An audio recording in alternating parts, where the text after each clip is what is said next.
Just imagine చేయండి, ఒక village side లో పీస్ఫుల్ గా ఒక ఇల్లు ఉంటుంది. ఆ ఇల్లు చుట్టుపక్కల ఉన్న నేచర్ చూస్తేనే మనం కూడా అక్కడ వెళ్ళి ఉండాలి అని అనిపిస్తుంది. కానీ కొన్ని ఇల్లులు బయట చూసినప్పుడు ఎంత అందంగా ఉంటాయో వాటి వెనకల ఉన్న ఇంటి లోపల ఉన్న రహస్యాలు అంతే ఘోరంగా ఉంటాయి. సో మనం ఈరోజు మాట్లాడబోతున్నది అమెరికాలోనే మోస్ట్ హాంటెడ్ డాక్యుమెంటెడ్ హౌస్ గురించి. అదే హిన్స్డేల్ హాంటెడ్ హౌస్ కేస్. సో ఇక స్టార్ట్ చేద్దామా?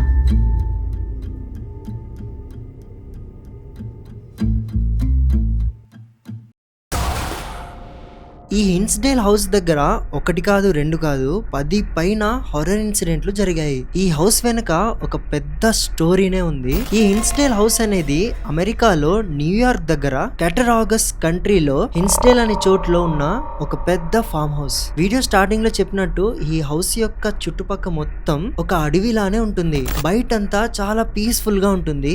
ఆ అడవి మధ్యలో ఈ ఫామ్ హౌస్ ఉంటుంది. మరి ఈ ఇంటిని 1850s లో కట్టించారని చెప్తున్నారు. మిస్టీరియస్ ఏంటంటే ఈ హౌస్ ని ఎవరు కట్టించారో ఓనర్స్ సరిగ్గా లేరు, అంటే డాక్యుమెంటెడ్ లేదనమాట. 1850s నుంచే ఈ హౌస్ కి సంబంధించిన చాలా రూమర్స్ వైరల్ అవడం స్టార్ట్ అయ్యాయి. మొదటిగా టాక్ ఏమొచ్చిందంటే ఆ ఇంట్లో ఉన్న ఫ్యామిలీ ఎవరో శుద్ర పూజలు చేస్తున్నారు అని, అంటే ఫారెన్ లో బ్లాక్ మ్యాజిక్ చేస్తున్నారు అని. ఇలాంటి రూమర్స్ చాలా ఎక్కువగా వచ్చాయి. వాళ్ళ తర్వాత అదే ఇంట్లో ఒక ఫ్యామిలీ ఉండటానికి వచ్చింది. ఆ ఫ్యామిలీలో ఉండే ఒక లేడీ వైలెన్స్ వల్ల చనిపోయింది అనేసి చాలా మంది చెప్పారు. ఇవన్నీ ఆ టైంలో వచ్చిన రూమర్స్ అన్నమాట. వీటిలో ఏది అఫీషియల్ గా ప్రూవ్ కాలేదు. కానీ 1960s లో డాండీ ఫ్యామిలీ, ఈ ఫ్యామిలీలో ఒక అమ్మ, ఒక నాన్న మరియు వీళ్ళకి ముగ్గురు పిల్లలు ఉండేవారు. వాళ్ళు ఈ ఇంటికి 1960s లో షిఫ్ట్ అయ్యారు. అప్పటి వరకు చాలా మంది చెప్పిన ఈ ఇంటి వెనుకలు ఉన్న రూమర్స్ ని ఏదో ఒక రూమర్స్ లాగా లైట్ తీసుకున్నారు. అలా ఆ ఇంట్లో నార్మల్ గా ఉండటం స్టార్ట్ చేశారు. కానీ ఆ ఇంట్లో ఉన్న కొన్ని రోజుల తర్వాత నుంచే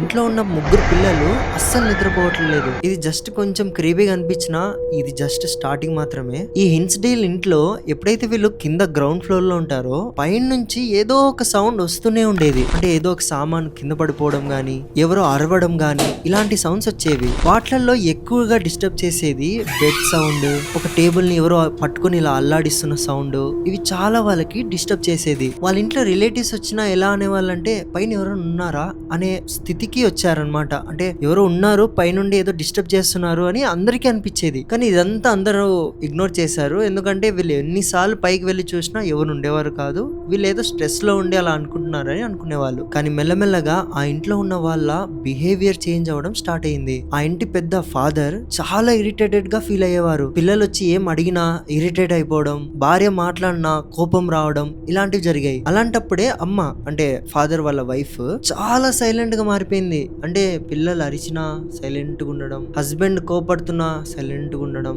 అలాంటప్పుడు వీళ్ళందరికీ కొన్ని సైన్స్ అనేవి కనపడేవి. ఆ ఇంటి కిటికీల బయట ఎవరో పొడుగున్న ఒక మనిషి వీళ్ళని చూస్తున్నట్టుగా ఫీల్ అయ్యేవారు. అలా కొన్ని రోజులు వెళ్తుండగా ఆ బయట నుంచి చూస్తున్న వ్యక్తి వీళ్ళ ఇంట్లోనే ఒక కార్నర్ కి నిలబడి చూస్తున్నట్టుగా ఫీల్ అయ్యేవారు. ఇక్కడితో వాళ్ళ అమ్మ ఒక మాట అనింది, ఈ ఇంటి వల్ల మన ఫ్యామిలీ మొత్తం మారిపోబోతుంది అనేసి తను అవుట్ ఆఫ్ నోవేర్ అనింది అనమాట. ఇలా కానీ ఇవన్నిటి మధ్య వీళ్ళందరూ నోటీస్ చేసిన ఒక మెయిన్ పాయింట్ ఏంటంటే ఆ ఇంటికి ఒక బేస్మెంట్ ఉంది. బేస్మెంట్ అంటే ఫారిన్ లో చాలా ఇంటికి ఒక బేస్మెంట్ ఉంటుంది అనమాట. అంటే మన గ్రౌండ్ ఫ్లోర్ కంటే కింద కూడా కొన్ని రూమ్స్, ఒక పెద్ద రూమ్ లాంటివి పెడతారు. వాటిని బేస్మెంట్ అని అంటారు. ఆ బేస్మెంట్ ఎలా ఉంటుందంటే అక్కడ మనం ఊపిరి పీల్చడం కూడా కష్టమే. అలాంటప్పుడు ఆ బేస్మెంట్ నుంచి ఎప్పుడూ ఒక డోర్ కొడుతున్నట్టు సౌండ్ వచ్చేదంట. ఇంత జరుగుతున్నప్పుడు వాళ్ళు భయపడి పారానార్మల్ ఇన్వెస్టిగేటర్స్ ని పిలుచుకొస్తారు. అంటే కామన్ గా చెప్పాలంటే దయాలు పట్టే వాళ్ళని. ముందుగా ఒక ప్రీస్ట్ వస్తారు. ఆయన వచ్చిన వెంటనే ఏదో అన్సెట్లింగ్ ప్రెజెన్స్ ఉంది అని చెప్తున్నారు. అంటే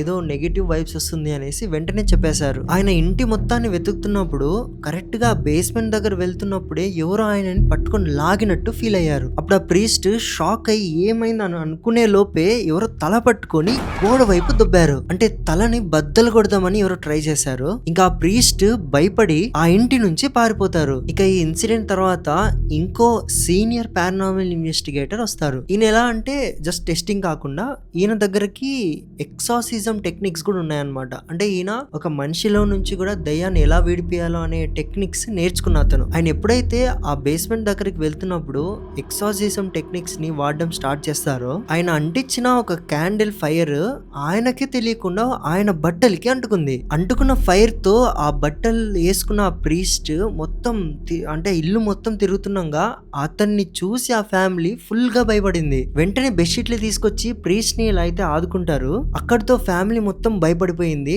ఖచ్చితంగా ఇంట్లో ఒక హాంటెడ్ ప్రెజెన్స్ ఉందని ఫిక్స్ అయిపోతారు. దాని తర్వాత నుంచి ఆ ప్లేస్ ని ఒక హాంటెడ్ ప్లేస్ గా మార్చేశారు. అంటే సర్టిఫైడ్ హాంటెడ్. ఇంకా ఎన్నిసార్లు ట్రై చేస్తున్నా హాంటెడ్ ప్రెజెన్స్ ఉన్నట్టుగానే ఫీల్ అవుతున్నారు. ఇలా హాంటెడ్ అని అందరికి చెప్పిన తర్వాత ఆ ప్లేస్ కి చాలా మంది విజిటర్స్ అంటే టూరిస్ట్ వాళ్ళు వస్తారు కదా, వాళ్ళందరూ విజిట్ చేయడం స్టార్ట్ చేశారు. ఆ విజిటర్స్ కూడా రిపోర్ట్ చేశారు అనమాట. మేము జస్ట్ ఇలా రూమ్ ని ఎక్స్ప్లోర్ చేస్తుంటే సడన్ గా ఏమో ఆబ్జెక్ట్స్ మూవ్ అవ్వడం ఇలాంటివి చూసాము అని. అంటే విజిటర్స్ కొన్ని రూమ్స్ లో వెళ్తుంటే వాళ్ళ చెవు దగ్గరకు వచ్చి వీళ్ళ పేర్లే వినపడడం, ఇలాంటి స్కేరీ ఇన్సిడెంట్స్ చాలా జరిగాయి. ఇలా జరుగుతూ కొన్ని సంవత్సరాల తర్వాత 2010 లో కొంతమంది పారానార్మల్ ఇన్వెస్టిగేటర్స్ కొత్త టెక్నిక్లతో కెమెరా రికార్డర్స్ పెట్టి మోషన్ సెన్సార్స్ అన్ని పెట్టి ఎక్స్పెరిమెంట్ చేయడం స్టార్ట్ చేశారు. మొత్తం 1 వీక్ మొత్తం ఇంట్లో ఏది కదిలినా ఏం చేసినా వీళ్ళకి అర్థమయ్యేటట్టుగా సెట్టింగ్ అయితే చేశారు. ఆ రికార్డింగ్స్ లో వీళ్ళు ఏవైతే అబ్జర్వ్ చేశారో చాలా స్కేరీగా ఉన్నాయి. అంటే కొన్ని ఆబ్జెక్ట్స్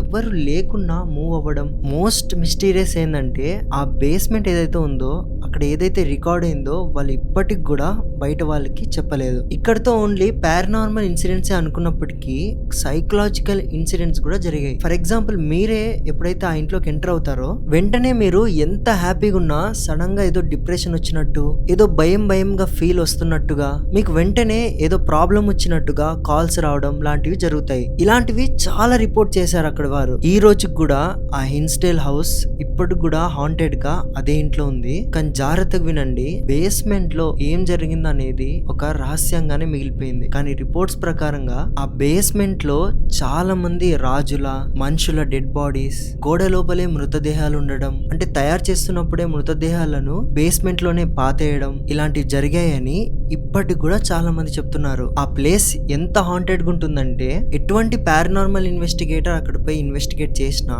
పాజిటివ్ రెస్పాన్సే వస్తుంది. సో దయ్యాలు ఉన్నాయి అనుకోవడం, నెగిటివ్ వైబ్స్ అనేవి ఇవి రియల్ అనే ప్రూఫ్ కి ఈ హిన్స్డేల్ హౌసే ఒక పెద్ద ప్రూఫ్.